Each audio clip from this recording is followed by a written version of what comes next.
Hello, everyone. Good morning. My name is John Galelli, and I am a second-year MBA student at MIT Sloan. I am the student lead for the Tennis Analytics panel. With us today, we have a very distinguished panel of guests. Starting on the far right, we have Craig O'Shaughnessy, a tennis analytics pioneer and frequent contributor to the New York Times. In the middle, we have Paul Annacone, a former top 15 professional tennis player who coached Pete Sampras and now coaches Roger Federer. Third, we have Todd Martin, a former professional tennis player who is ranked as high as number 4 in the world. Our panel will be moderated by Mark Stein from ESPN. The panel will run until 11:20 a.m., and we will leave 10 to 15 minutes at the end of the discussion for questions. If you would like to ask a question of the panelists, you can text ASK3 followed by your question to 37048 or tweet with the hashtag SSAC anytime during the panel. And with that, I'll turn it over to Mark Stein. Hey everybody, great to be with you today. This is a real treat for me. A little known fact about me, I actually started out as a tennis writer, dreamed of making it on the pro tour, quickly realized that was never, ever going to happen. So I thought I would make it as a writer, and actually had the privilege of writing about both of these guys to my left before I started covering the NBA. So really excited about getting this together. And I want to start out, if I can get us going here, with a shameless plug. In this analytics issue of ESPN, the magazine, latest issue out, they did a sport-by-sport breakdown of the state of analytics in all the various different sports. Tennis came in second to last, only ahead of boxing. Craig, how is this possible that a sport where we've seen statistics on TV for years, how can tennis be this far behind? I'm actually shocked that there's a sport below us. I don't know how bad boxing is, but analytics in tennis should be something that is a strength of our game, because there is so much to learn. Tennis is a game of patterns. You know, to a lot of observers, tennis looks like pinball. The ball goes here, the ball goes there. There seems to be no rhyme or reason, but tennis is exactly the opposite. It's 50% chess. You know, you're going to make a move or hit a ball to a certain part of the court. There's going to be a natural reaction to that. It's also 50% poker. The percentages of the game absolutely matter. So I think tennis very much lends itself to analytics, but we haven't got involved with it at all. And a couple of years ago, I started my business called The Brain Game, specializing in analytics. And I was at Toronto and the US Open coaching Kevin Anderson. And I looked around at a lot of the federations, a lot of the coaches, a lot of the players, and I wanted to know where I stood on the pecking order. Is there a lot of other people or organizations out there doing a good job with analytics? And there wasn't. So I'm very heavily involved with it. I have a business doing that, and I've stepped back from being a coach for particular players, and now I become part of a team. So at Wimbledon last year, I worked with 11 players specifically as an analytics expert, providing information in 3 main areas. The first is about the player. Who are you and what are your strengths? The second is about the opponent. You know, you are the second most important person on a court. You don't have to play your A game today. It's all about making the opponent play their B game.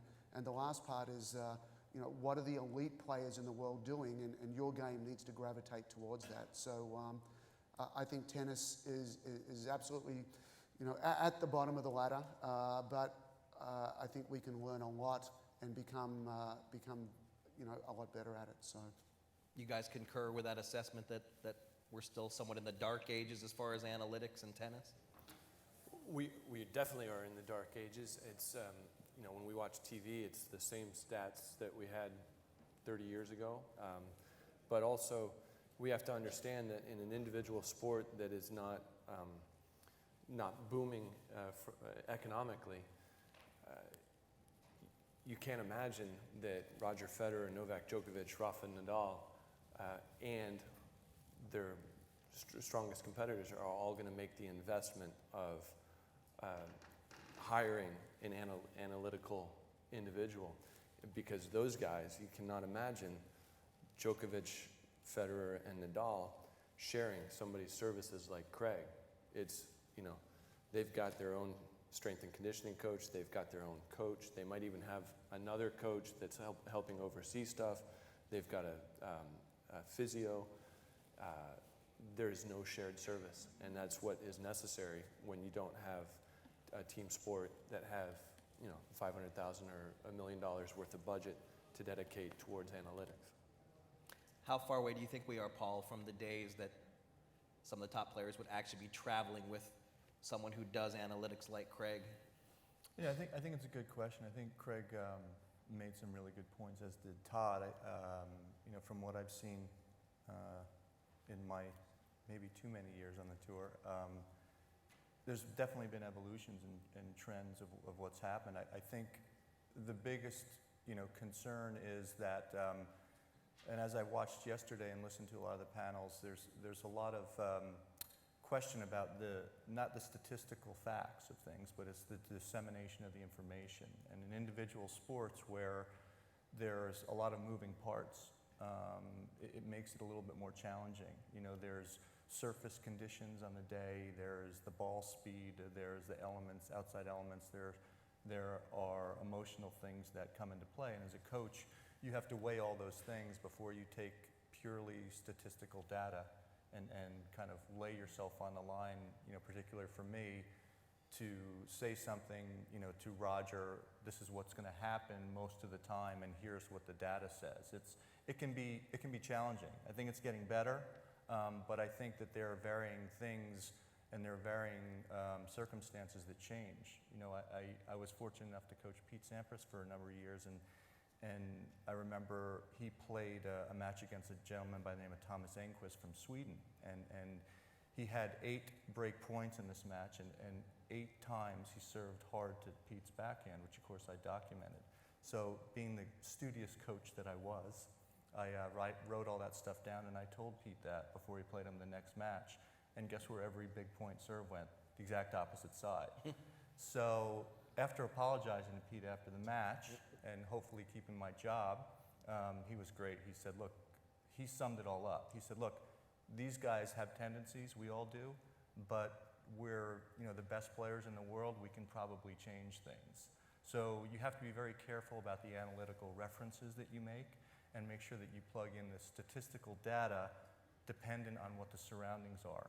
And in tennis, it can change, so you have to be careful about how you use it. But long story short, it's getting better. You know, people like Craig are doing a great job getting the information, figuring out what's where and why. And now it's up to the coaches and the players to figure out the best way to use it. But like I said, you know, Todd hit the nail on the head. There isn't really an infrastructure yet that would enable this to make a lot of sense individually to the best guys, because I don't think they quite buy into the relevance of it at that level. But I think people like Craig and the way he has set it up will show them, or at least show the coaches that coach them, how to use it the right way.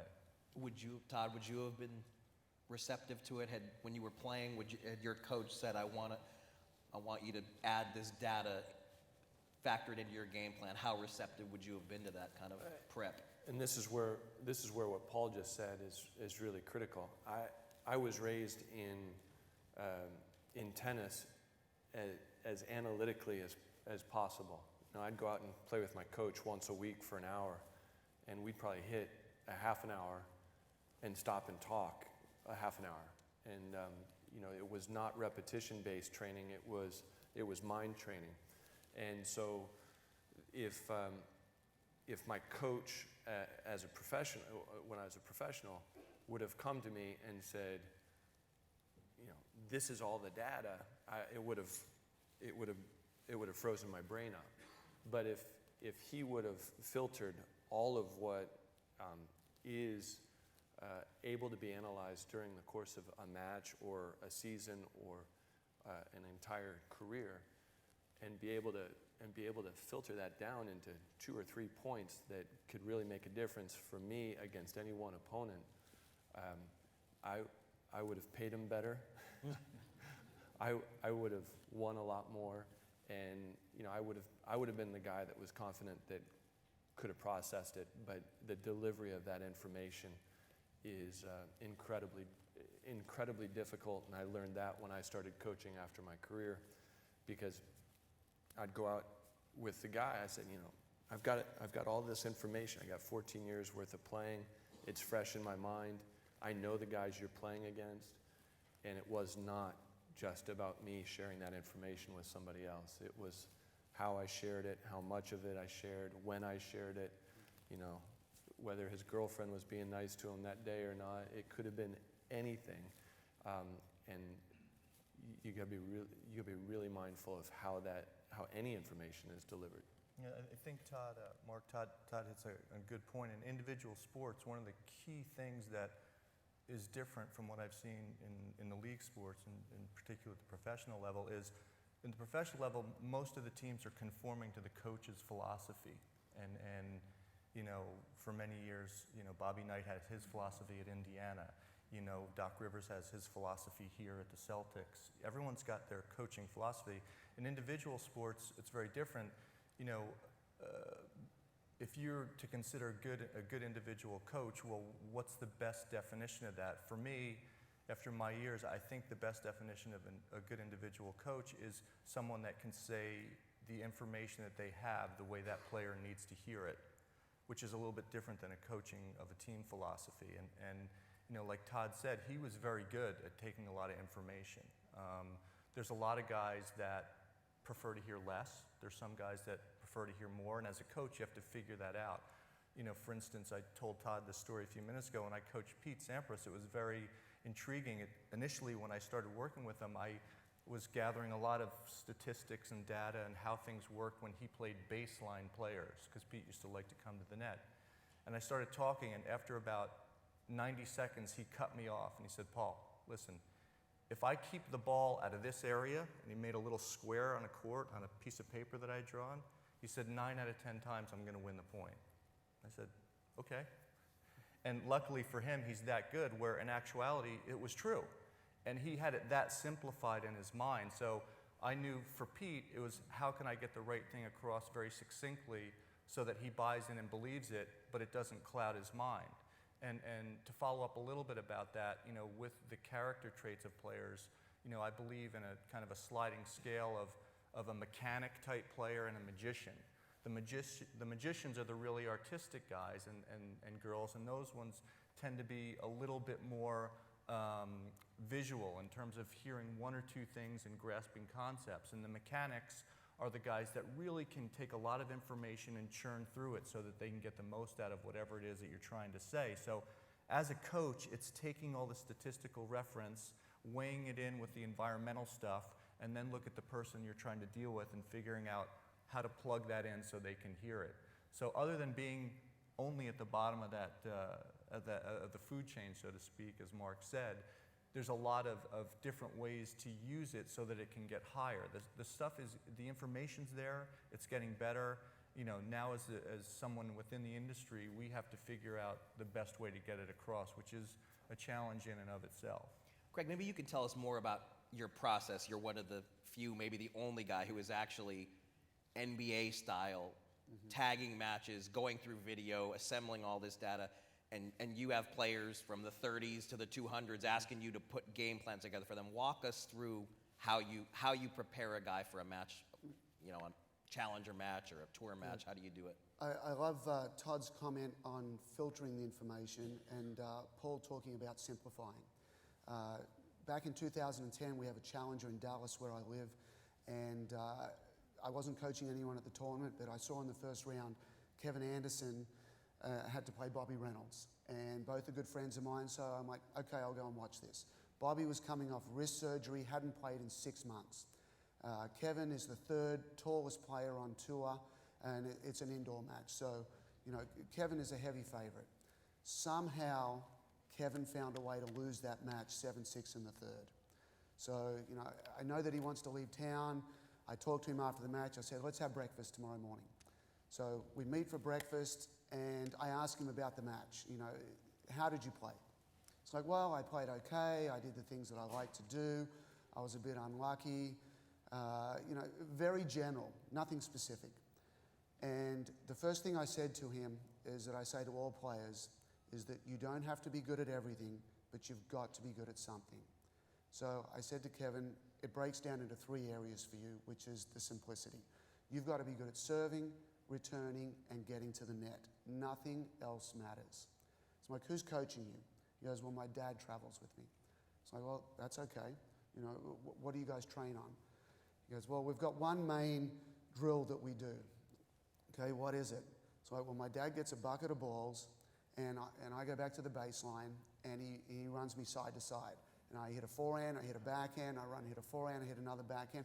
And we do this for about 20 minutes, and I get a great workout, and I get to hit a lot of balls, and I get really good rhythm.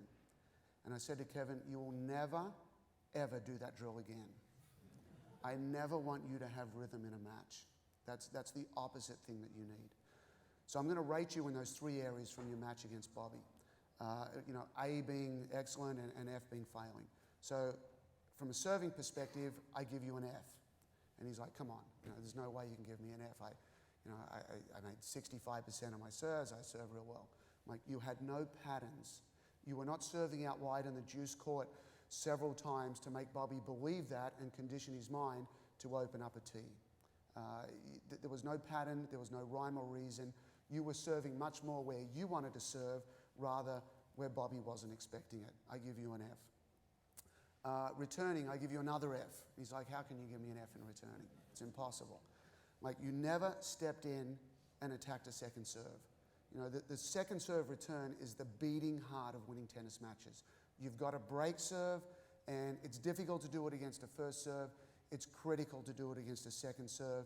You know, Murray and Nadal won in 2011, won 56% of the opponent's second serve. The second serve for the top guys is really a third serve for them. And Murray does it by stepping inside the baseline. Nadal does it by turning every backhand return into a forehand. Kevin was doing neither. He gets an F. And I go, it's very easy to give you an F on approaching because you came to the net 8 times in 3 sets. So the only 3 things that matter in your game, you're failing at miserably. So Kevin sort of looked down and thought about it and was like, okay, you know. Tough coaching. Yeah, well, it's rough, but it's true. Reinforcement. rough, but it's true. So, you know, the reality is Kevin's now, you know, around 30 in the world. He's doing a great job. Louis Vosselo is his traveling coach, doing a fantastic job with him. It is about simplifying. It is about understanding. And for Kevin, we got him to understand who he is as a player. He is a serve and volleyer. He is a power baseliner. He attacks. We don't want him in a rally. We want no rhythm in the points. And once he understood that, he started shooting up the rankings. So on my website, I have an individual website for the players such as Kevin where we communicate. I send remote game plans around the world. I videotape all of their matches. I extract their patterns of play.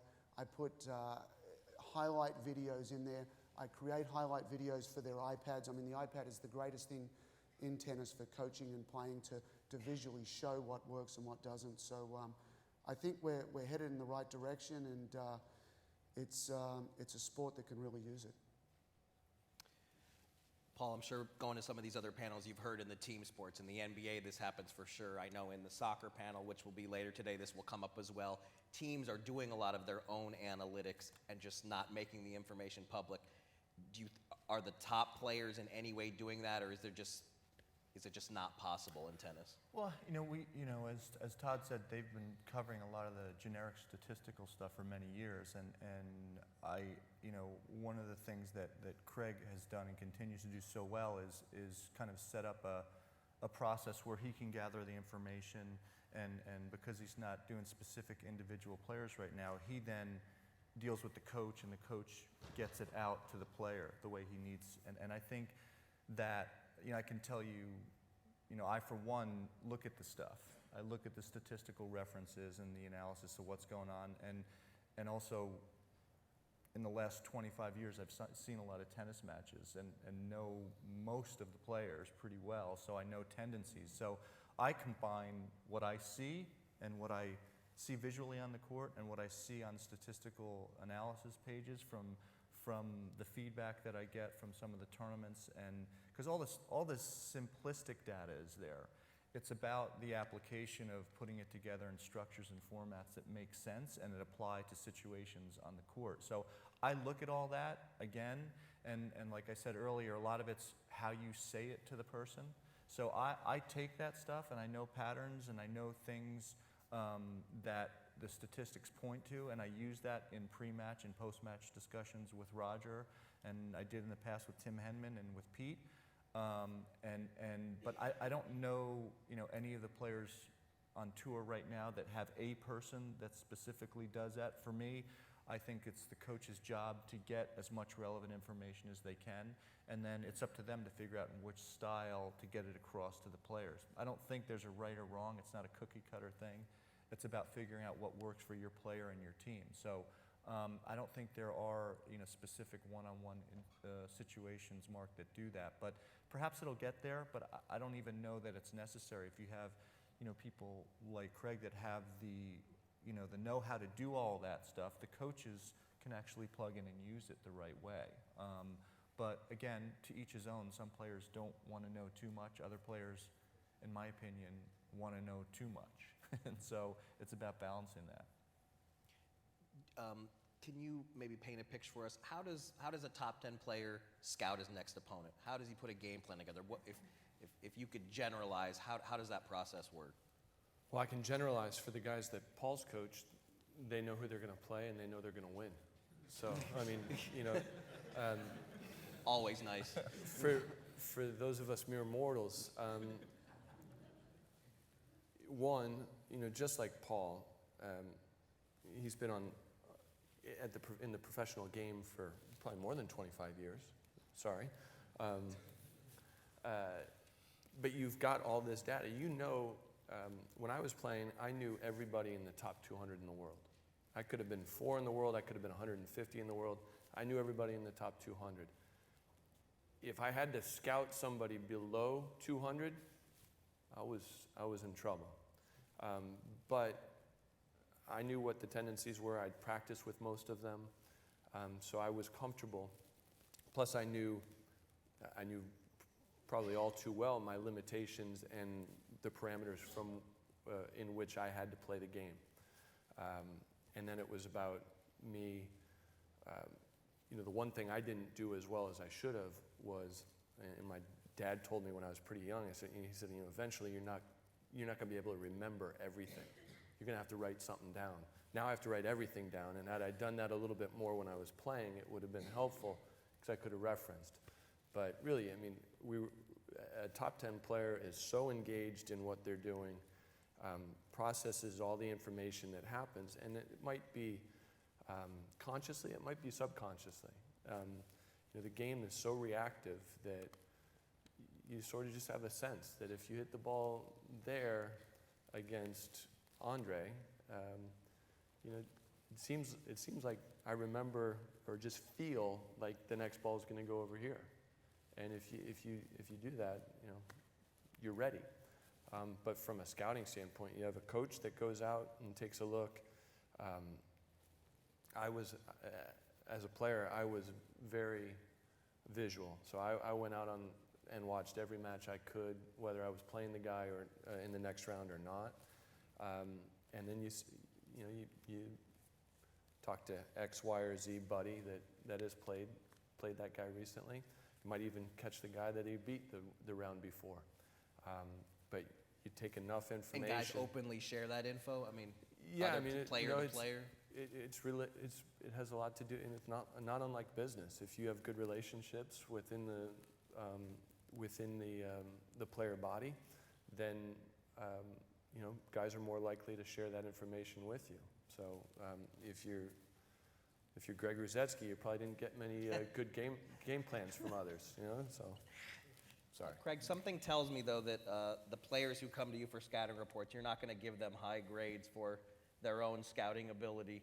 Maybe not as cerebral as Todd was. How do you, the guys you work with, how do you find their ability to game plan on their own? I would, the traditional way of talking to other players and having a bit of feel, we're better than that. We've got the technology now. We can video matches.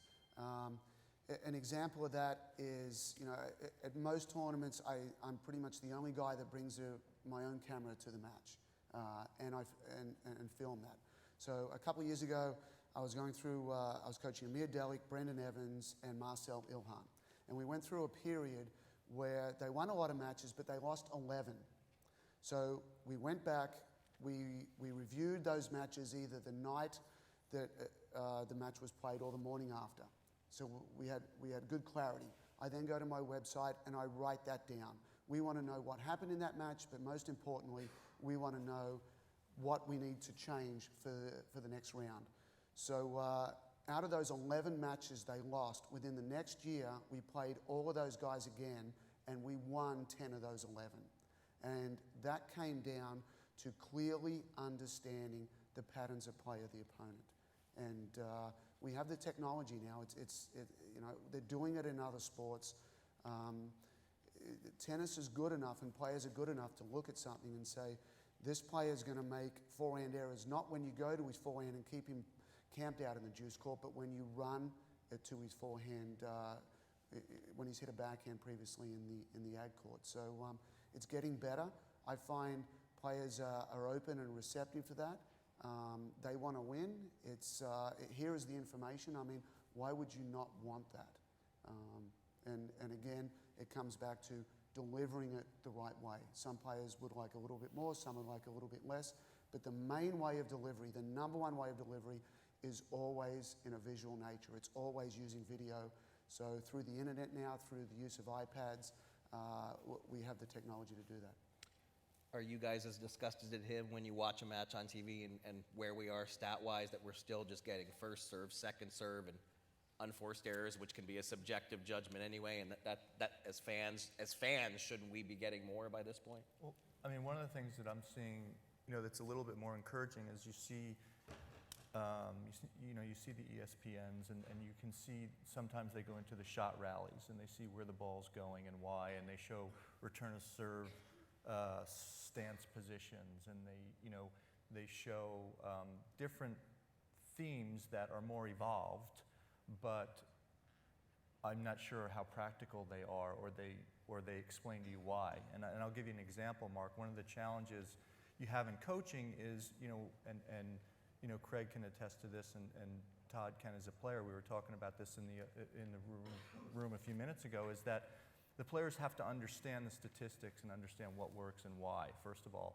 But second of all, they also have to understand the theme of investment, an investment in your game style of what you're trying to do. And I brought up an example of Pete. 1 year in Australia, I was trying to get Pete to come to the net, returning serve and coming to the net, attacking guy's second serve, because he's a great athlete. And back at that time, the courts and balls were fast enough. It was easier to do it, and it imposed his athletic skills. So in a match Pete did that. He lost, I think he lost 4 or 5 points doing that in the first set.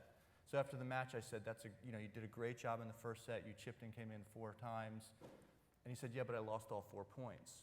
But the investment theme comes in 2 games later in the tiebreaker when it's 6-all. He got 2 double faults. Well, why did he get 2 double faults? He got 2 double faults because when the guy missed the first serve, in the back of his mind, Pete had come in and pressured his second serve. So that's a tricky statistical analysis to document, number one. But number two, as a coach, you have to figure out how to take those 4 unsuccessful events and realize how it plays in later on.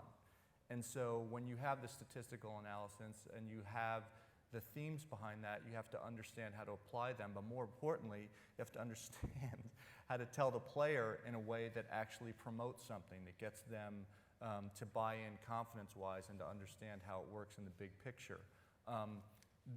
That goes back to my initial point about the TV stuff. They're showing you certain things that are a little bit different, but as Todd said and as Craig has said before, in isolation, they look kind of cool, but if you don't know how it plugs into what's going on to the match, you kind of go, okay, what does that mean? You see where someone's standing, well, why are they standing there? You see the ball going to this patterns, but why? And that's why you need number one, the analysts on the TV screen to make sure that they're telling the people why, not what they saw, but they know what they saw, but explain to them why they saw it. And so as long as we keep building that way, I think the statistical reference and the stuff that they can show on TV can be even more productive. It's getting a little bit better, but as Todd said, it's usually the generic things in isolation, and you're not sure why it plugs in. You go, wow, that guy served 63% first serves. Well, or that guy served 87% first serves. But if a certain player serves 87% first serves, it doesn't matter because his serve's not a weapon. They don't really tell you that. They just say, wow, what a great percentage. And so sometimes you need all the different things surrounding it to kind of get all the ingredients to make the finished product. And from a television standpoint, if you have the more advanced statistics or the more advanced graphics that show contact point and success rate, the commentator has 20-second, 30-second bursts to analyze that and to convince the fan base, this is why this is successful and this is why this is not successful. It's such a short burst that there's not much information that can be decided. Whereas you watch a basketball game, and 3 minutes after the last pick and roll was successful, the analysts can still be talking about the pick and roll, even though there's a lot else going on in the flow of the game. Whereas in tennis, there's an inherent need or expectation to commentate point by point. So there's not as much broad-based theme discussion as there is analysis of point after point. And there's a lot of points that are necessarily disposable. You don't need to talk about another good serve wide and a missed forehand return. You need to talk about what is winning the independent or the neutral points. That's what decides who wins matches and who loses. So it sounds like the way we've always done it, thinking is still just really slow to leave tennis, maybe slower than it is in other sports. Well, yeah, and if you can go further, in basketball, ESPN's crew know that on Tuesday and Friday, they're going to have these games next week. So the analysts, the producers, the directors, everybody has all this time to prepare for that matchup.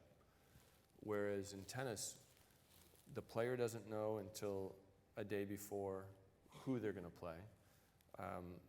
And the broadcast team doesn't know who they're going to televise until maybe 12 to 18 hours in advance. So they can't or don't have the budget to get to the point where they're analyzing specifically for that. So you got Paul's example of first serve percentage. Well, if you got two clay quarters that don't hit a serve over 110 miles an hour, they can both be in the 90% first serve percentage. It does not matter. But if you have Federer versus Djokovic, first serve percentage might be an applicable statistic. Craig, if you could modernize stats the way you wanted to, what kinds of things would we see that would be accessible to the general public? One of the best plays that the elite players use is a strategy I called serve plus one, which is the serve and the first shot after the serve. And I would definitely have that as something that we're looking at. The 2010 Wimbledon final is a great example. You've got Nadal playing Berdych. We've got some interested people in tennis in the room. Did you guys, I'm sure several of you saw that match. Okay. Do you think Berdych played a good match there? Afterwards in his interview, he was pretty happy. He said, I played pretty well. Things were good. I tried my best. Nadal was too good. Well, when I looked at that match and analyzed it deeper, Berdych had very, very little chance of winning that match.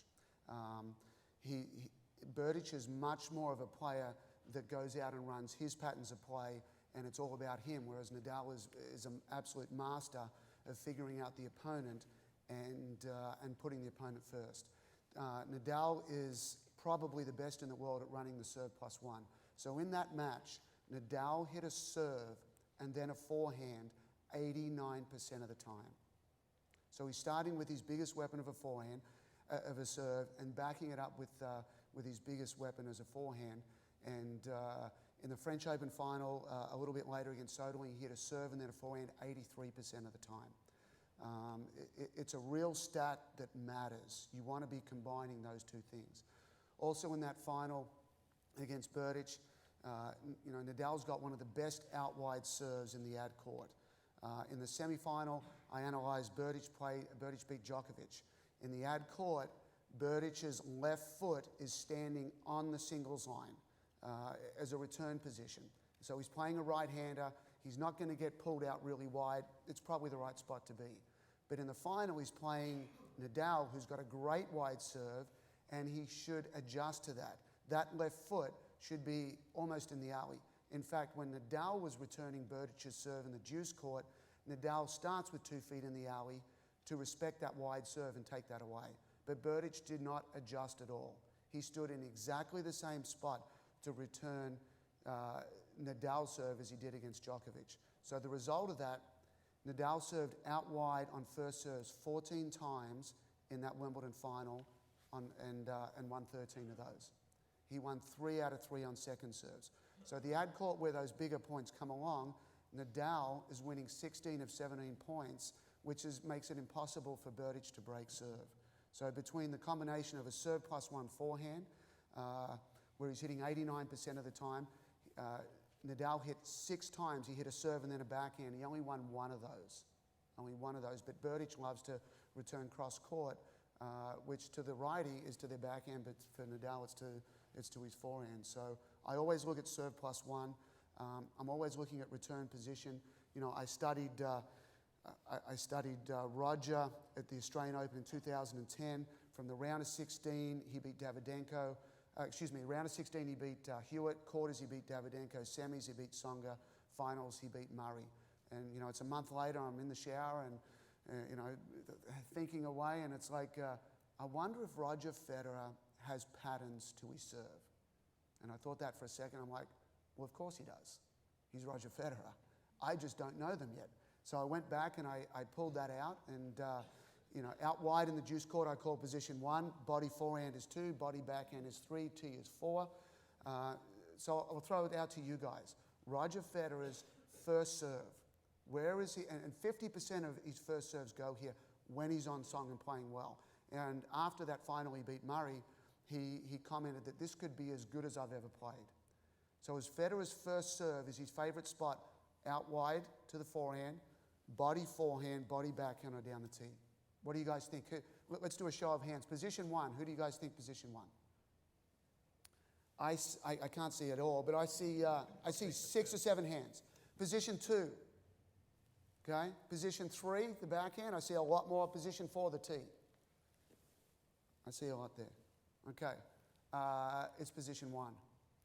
It's position 1, out wide to the forehand. And you think, well, I'm serving to the guy's forehand, and so I look at them all. I look up all of Roger's serves out wide.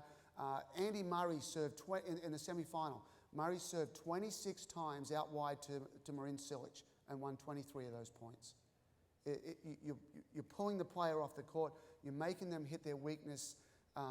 It's the best time to make an opponent hit a forehand when you're stretching them. You're opening up big holes in the court.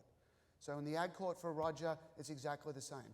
Roger likes to go wide, to open up holes, to play behind the player, to play to the open court.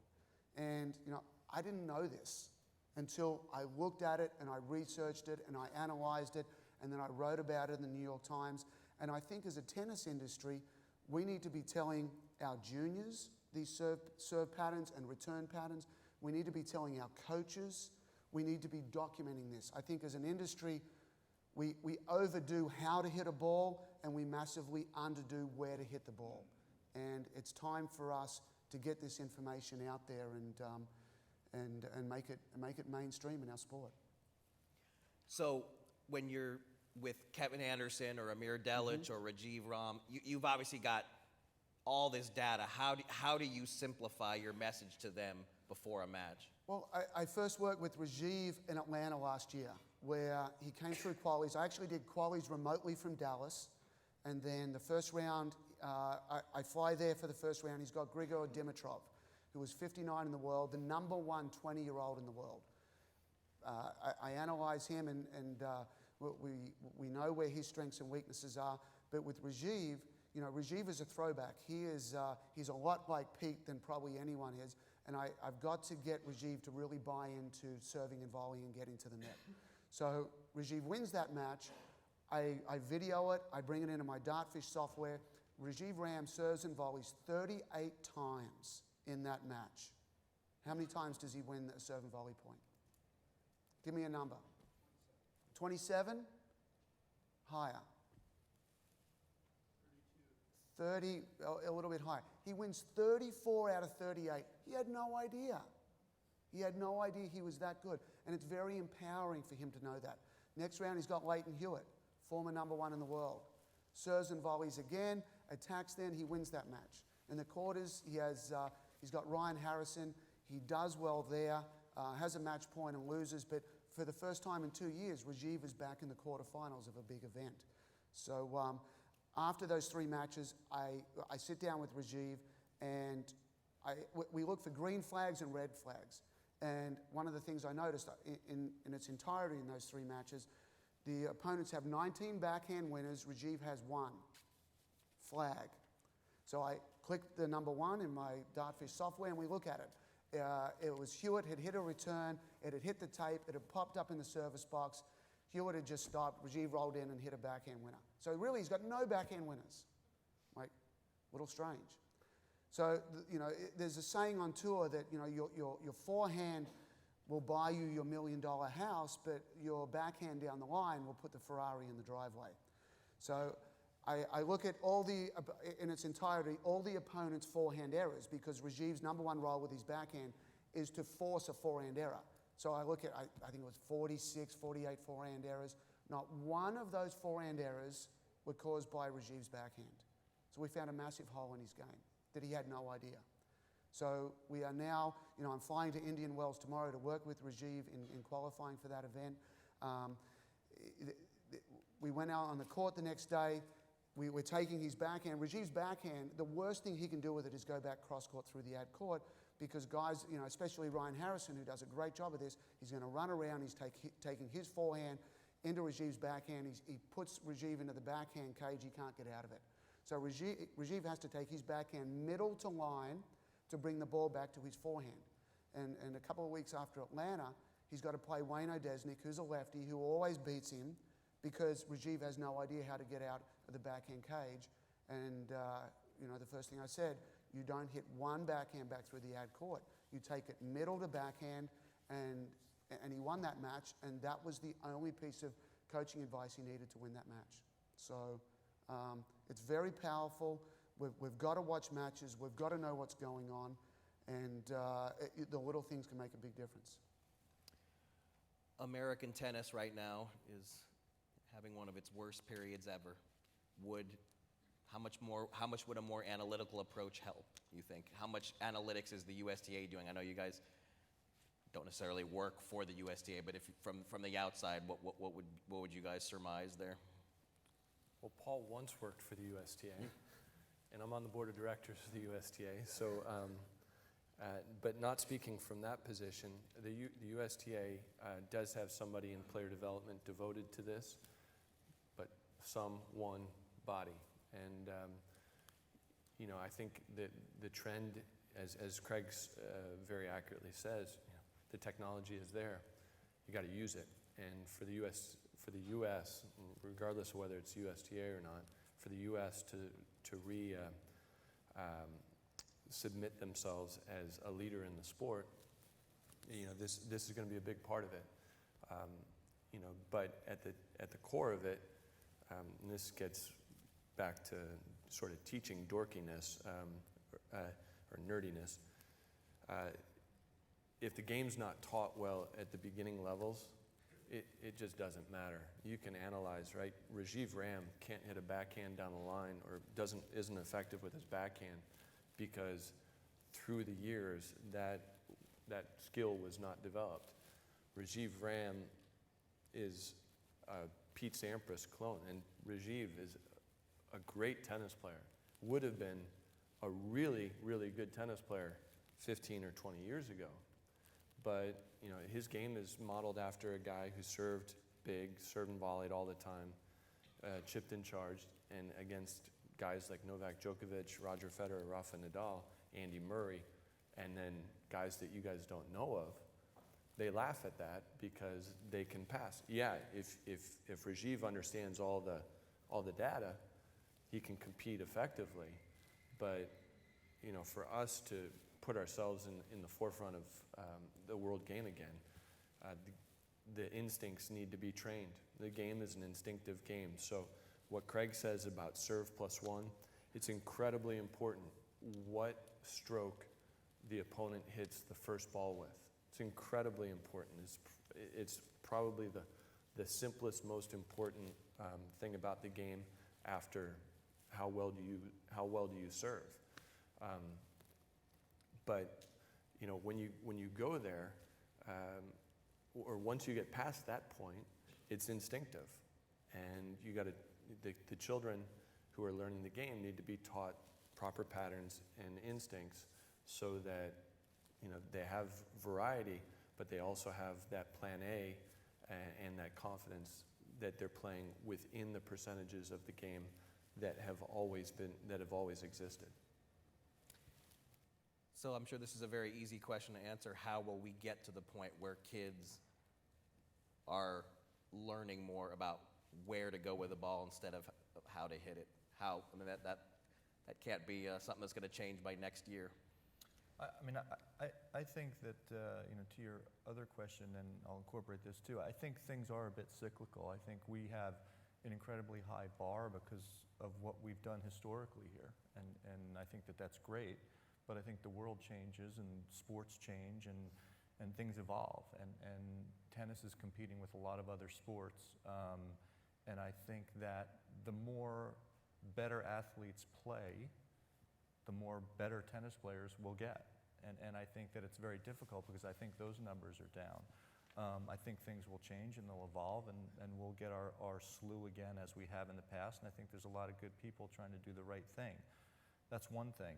The second thing that you just mentioned is that I think, Craig just summed it up before. He said players have to know where to hit the ball and why.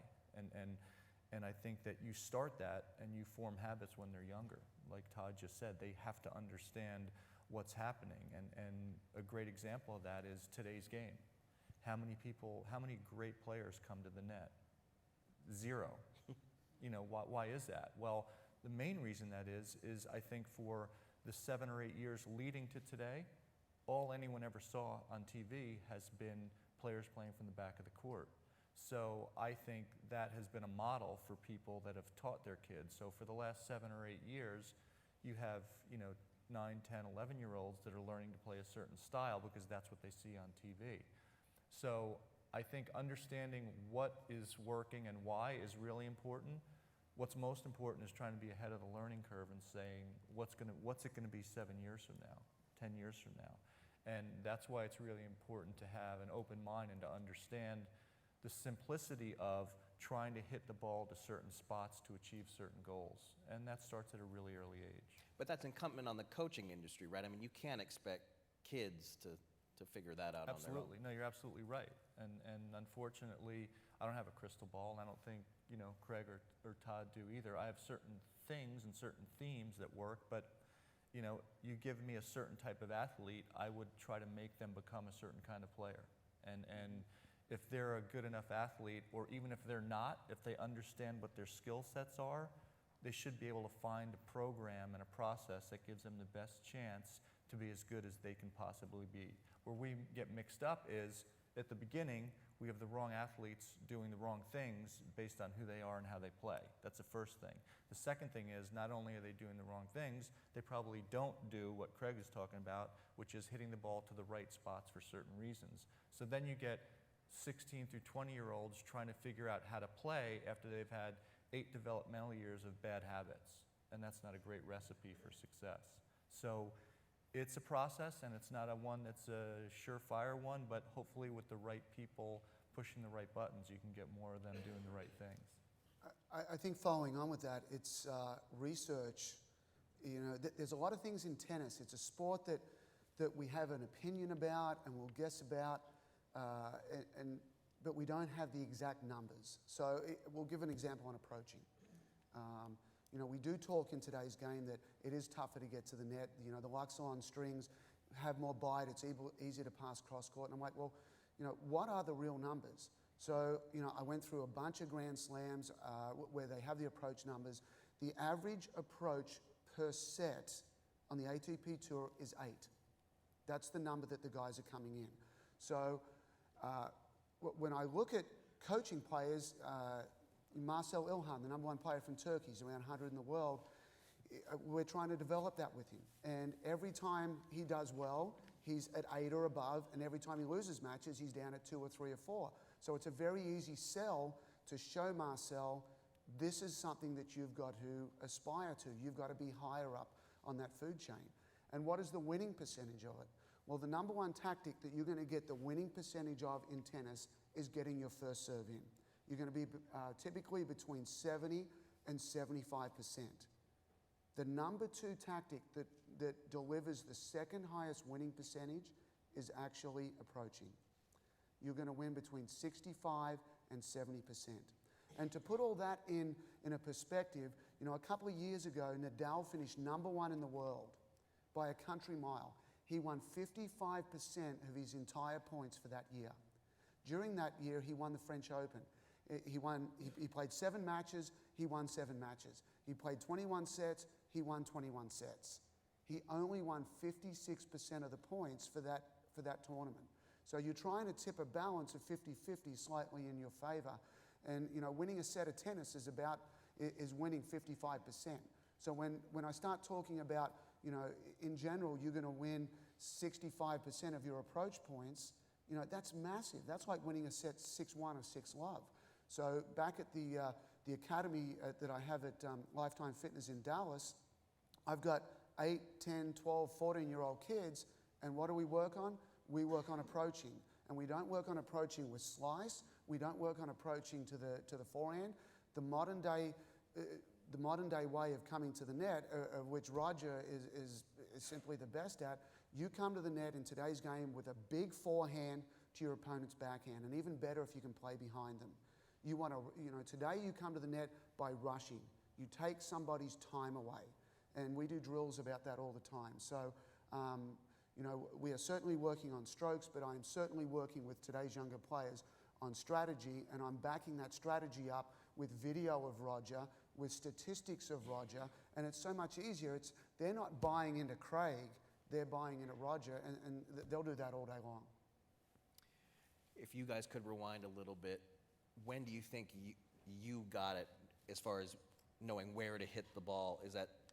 Did you learn it as a junior? Was it drilled that early, or was it not until you played 10 years on the tour and you actually build up that knowledge? I mean, how did it work for you guys? Well, for me, it was, I lived in a different, you know, I played in the early 80s, so it was a different time. And, you know, Craig just struck a chord with me. I don't think I ever understood to the extent of why, but I knew what was successful. And I was a very one-dimensional player. All I could do was come to the net, okay?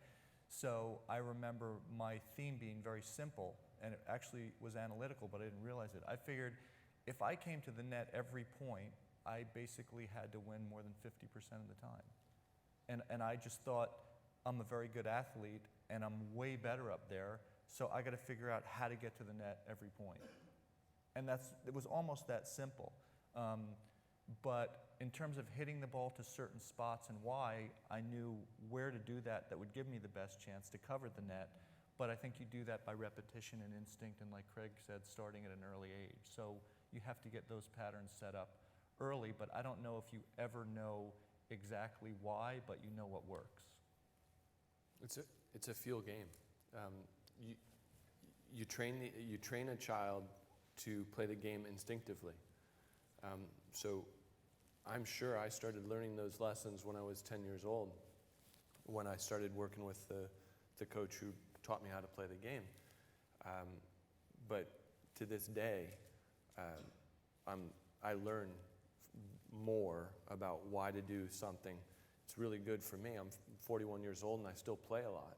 And I learn now being slower, not as skilled, not as competitive, but I learn how to figure out how to sort of shovel the ball into the right place of the court.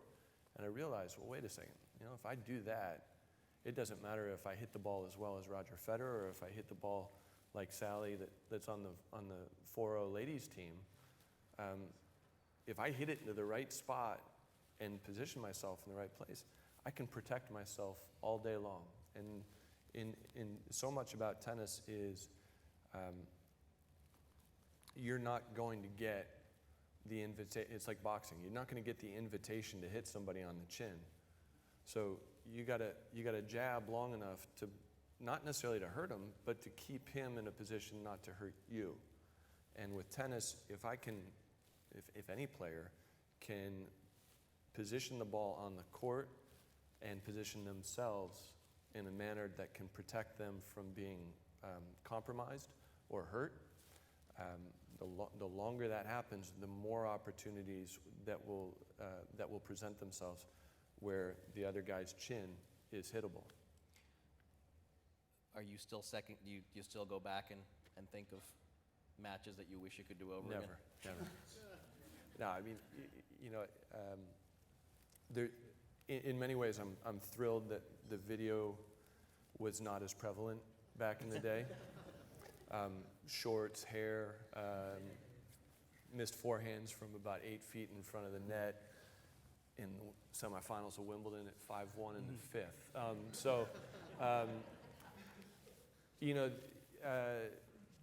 Yeah, I mean, you do, and you understand that, and this is the case. Roger's about to play Andy Murray, or probably is playing him right now in the finals of Dubai.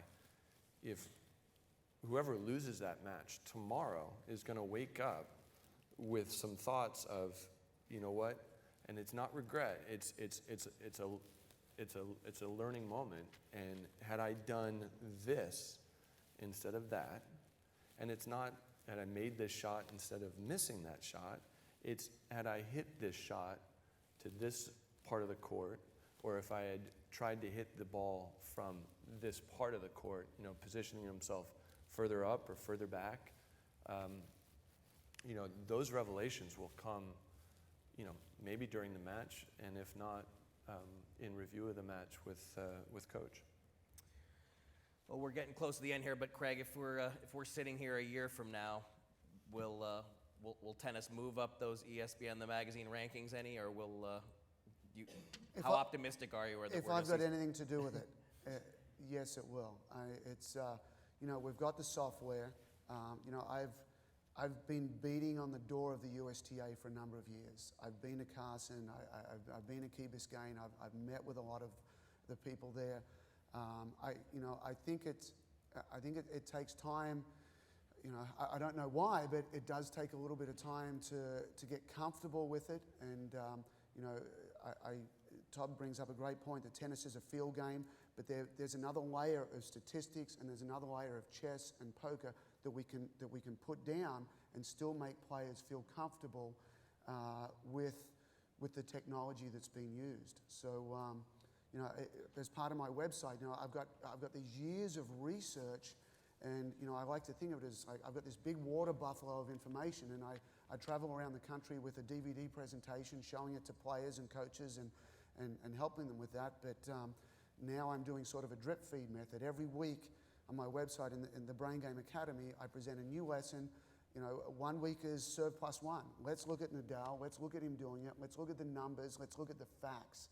I mean, I think a big thing about analytics is the facts are the truth, and you can't walk away from those. So I'm going to keep presenting the facts. I'm going to keep talking to coaches. I'm going to keep making video the centerpiece of this. And I think minds will become more open. I think results, prove it, and I think we're going to really rapidly move up that ladder, and I very much look forward to being at the forefront of that. Well, I wish we had more time. I'm getting the signal that we got to wrap this up, guys. Thanks so much for coming out, and thanks everybody for joining us. We'll do it again next year, I hope.